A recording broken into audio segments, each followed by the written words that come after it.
বলিউডের রঙিন দুনিয়ায় মোস্ট ওয়ান্টেড চিরকুমার খ্যাত বলিউড সুপারস্টার সালমান খান কখনো রোমান্টিক কিংবা কখনো স্টাইলিশ অ্যাকশনে প্রায় সকল সিনেমায় দর্শক মাতান এই বলিউড অভিনেতা। বলিউড বক্স অফিসে গত এক বছরে সেভাবে সুবিধা করতে না পারলেও সালমান খানের তারকা খ্যাতি আজও এতটুকু কমেনি।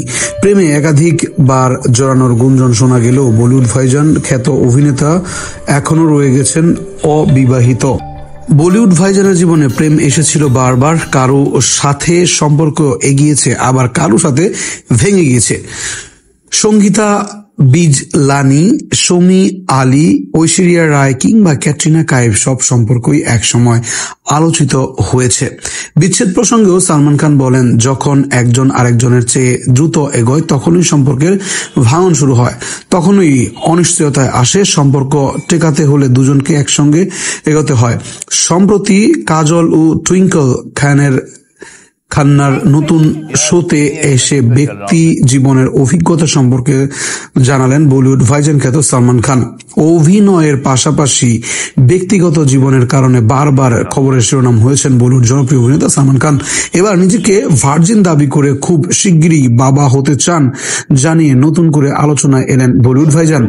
প্রথম পর্বে অতিথি ছিলেন সালমান খান ও আমির খান। এ দিন অনুমতিভাবেই নানা গল্পের ঝুপি খুলে বসেছেন দুই তারকা। সেখানে তারা নিজেদের ব্যক্তিগত জীবন নিয়েও খোলাখুলি কথা বলেন। তবে সব ছাপিয়ে আলোচনায় বিয়ে সন্তান নিয়ে আলোচনার সামনে পড়েন সালমান খান। কথোপকথনের এক পর্যায়ে টুইঙ্কেল মজা করে বলেন, সালমান নিজেই বলে সে ভার্জিন।